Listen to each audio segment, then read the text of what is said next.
Ang ayaw na ayaw namin sa bitag kami ay, kumbaga, tumatayo kami sa mga taong walang kaboses-boses, walang mukha, mahihina, napapabayaan, inaabuso, pinagsasamantalahan, niloloko. Ngayon, sa parte ninyo, kaya sa amin, ahoy, wala na akong magulang, kamamatay lang ng aking ina, matagal na kami kung titingnan natin. Yumao yung aking ina at the age of 98. Malaking impluwensya ng aming magulang sa amin.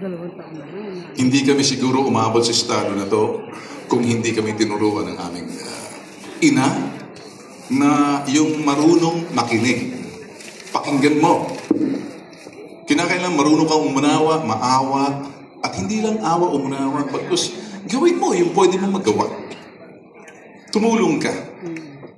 So laging sinasabi ng aking ina, mga anak, masaswerte kayo.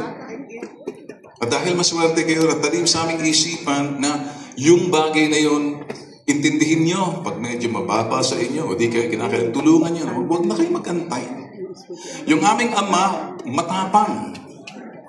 Constabulary, militar. Kaya kung saan kami nagdestino, iba't ibang probinsya, hindi ako nakapag-aral ng isang eskwelahan na kumbaga na kumpleto ko ng 2 o 3 taon. Hindi, iba't iba. Kaya natikman ko lahat ng mga astig, ng mga bully. Kaya kami naging ganito. Kapag sick kasi, kinakailangan, bawat eskwelahan na pinupuntahan mo, makaka-enkwentro mo yung mga sinasabing bully, manduduro, lahat na lang. Kapag hindi ka marunong dumapensa, hindi mo ipagtanggol ang sarili mo, kawawa ka. At ang makikita nila na medyo, ito matapang. So lahat ng mga nasasagasaan, binubugbog, niluloko, tumatakbo sa amin. So, naging tatak namin yun. Na parang tumayo doon sa mga hihina.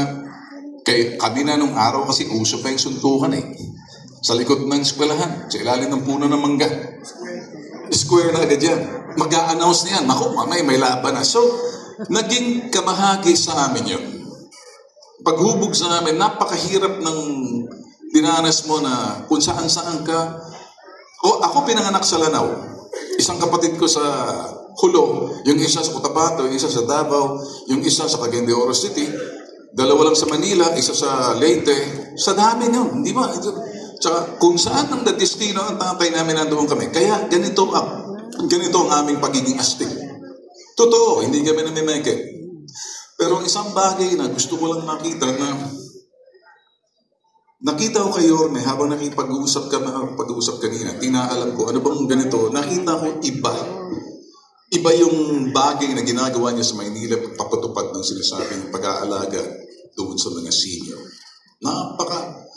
Siguro, you're so lucky. Pakaswerte ninyo. Sana bumalik to.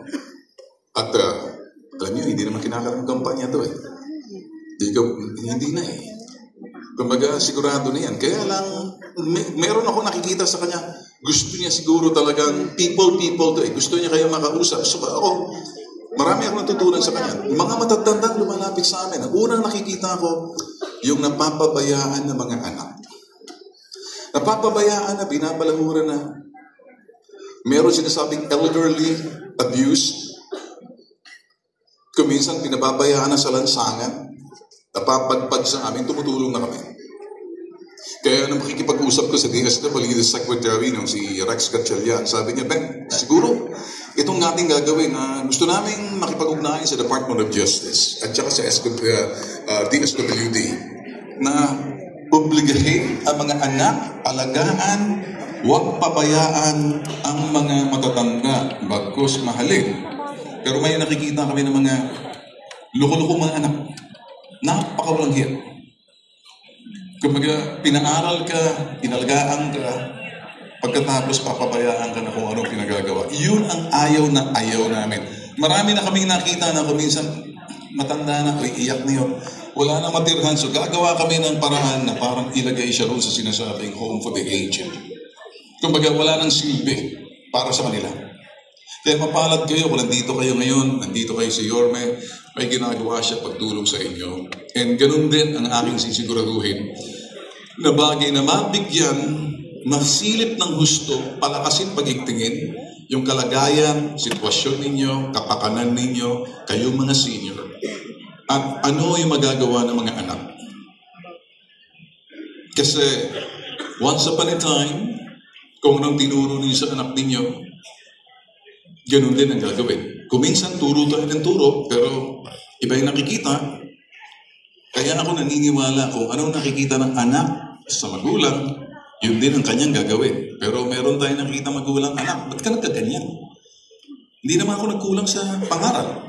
Ang hindi niya nakita, hindi, kumbaga, naitay, iba pong pangaral ninyo, iba pong amin nakikita. So, yung nakikita ko sa magulang ko, nung nakikita ko sa nanay ko, sa tatay ko, iisa lang. Yung pangaral sa amin, turo sa amin, yun din ang nakikita namin. Pero pag medyo nagkaiba, kung minsan na lumalapit sa amin yung mga anak, pagkatapos i-interviewin namin sa radyo, ba't nagkaganyan? Ba't nagkaganyan ka sa anak mo? Bakit sa tatay mo? Nakita namin na medyo may problema yung relasyon ng anak sa magulang. Yung magulang, nagpapaya noong mga panahon yun. Kaya itong bagay na to, sinishare ko lang sa inyo. Hindi ako nangangaral. Mga totoong tao, totoong buhay, totoong hamon, totoong pangyayari. Hindi ako gumagawa ng kwento. Hindi kami gumagawa ng kwento. Mga totoong pangyayari, totoong biktima mismo ng karahasan, pagpapabaya ng kanilang mga anak, at mga totoong ito'y tao na may totoong hamon na kinakailangan bigyan ng solusyon sa pamamagitan ng pag-aaral. Paigtigin pala kasi ang estado ninyo, kapakanan ninyo at karapatan ninyo. Yun ang aking gustong sabihin. Pero for now, ang isang nakita ko kay Yorme, iba yung execution niya.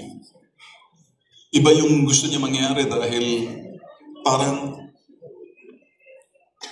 kayo, dumating na ang panahon ninyo na kinakailang inaalagaan, inaaruga. Pag medyo lahat sana ng mga politiko natin ay tinitingnan, pinangangalagaan ang kapakanan. Una, yung estado ninyo, kapakanan ninyo, kalagayan ninyo, at karapatan ninyo. Eh siguro lalakas. At nakikita ko kay Yorme at yung kanyang mga opisyalis na kasama niya, at makakaasa kayo sa akin, ako tumatayong bilang independente. Wala akong kinakampahan, pero ginagest ako kahit sinong partido, okay lang sa akin. Basta't importante, ang tao ang siyang pagsilbihan. Dahil ngayon, lahat na lang kinakailangan makakuha ng kontrata. At ang kontrata na yan, katumbas na sinasabing pananagutan, tiwala. Bakit piliin ninyong leader ninyo? Maraming gustong kumuha ng kontrata at akala ganun lang kadali, mailuluklok sila na hindi na nakikita ang dahilan or yung bagay na responsibilidad, pananagutan. Pero kinakailangan mo na ng tiwala. Nag-uumpisa sa tiwala, respeto. Nakakamtan yan, hindi pinagkakaloob. Yan ang kanyang mga team. Ang tiwala at respeto ay nakakamtan, hindi pinagkakaloob. Kapag ikay may tiwala, kapag may tiwala kayo sa sinasabing leader ninyo, nakikita ninyo, klaro, yung kanya transparent.